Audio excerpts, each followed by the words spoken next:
ଆପଣ ତ ଜାଣିଛନ୍ତି ଅକ୍ଷି ତୃତୀୟାରେ କ'ଣ କ'ଣ ହୁଏ, ମାନେ କେଉଁଆଡ଼େ କ'ଣ ହୁଏ। ମୋ ଶ୍ୱଶୁର ଘରେ ବିରି ଡାଲି ନିହାତି ଦରକାର। ମୋ ସ୍ୱାମୀ ଯେତିକାଳେ ଅକ୍ଷି ତୃତୀୟା ବାଇକି ଆସନ୍ତି ଦ୍ୱିପହରେ ବିରି ଡାଲି କଳମ ଶାଗ ମସ୍ତ ସେମାନଙ୍କର ଖାଇବାଟା ହୁଏ। ଆଉ ଆମେ ଯେତେବେଳେ ବାହାରେ ରହିଛୁ କ'ଣ କରିବୁ, ସେଥିପାଇଁ ମୁଁ ବିରି ଡାଲିକି ଭଲ ଭାବରେ ଭାଜିଦେଲି। ତା'ର ବାସ୍ନା ଆସିଗଲା, ତାପରେ ତାକୁ ପ୍ରେସରରେ ଦେଇକି ମୁଁ 2-3ଟା ସିଟି ଦେଇଦେଲି। ଡାଇରେକ୍ଟ ଟମାଟୋ ତାକୁ ଡାଇରେକ୍ଟ ଦେଇଦେଲି।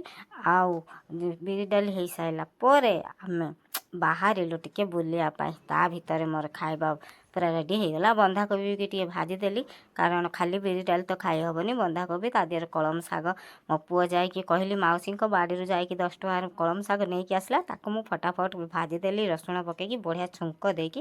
ତା ସାଙ୍ଗରେ ବି ବଡ଼ି ଭାଜିକି ବାହାର କରିଦେଲି। ମୁଁ କହିଲି ଚାଲ ଆଜି ଅକ୍ଷୟ ତୃତୀୟା ମାର୍କେଟରୁ ମୋତେ କିଛି କିଣିଦେବ। ହେଲେ ଖାଇ ପିଇ ସାରିକି ମୋ ପୁଅ କହିଲା ବଢ଼ିଆ ଟେଷ୍ଟ ହେଇଛି। ଖାଇ ପିଇ ସାରିକି ଦୋକାନକୁ ଗଲାବେଳକୁ ମୋତେ ଦେଖେଇ ଦେଇ କହୁଛନ୍ତି, ମୁଁ କହିଲି ତାଙ୍କୁ ଏଇ ନେକଲେସ୍ଟା କାନ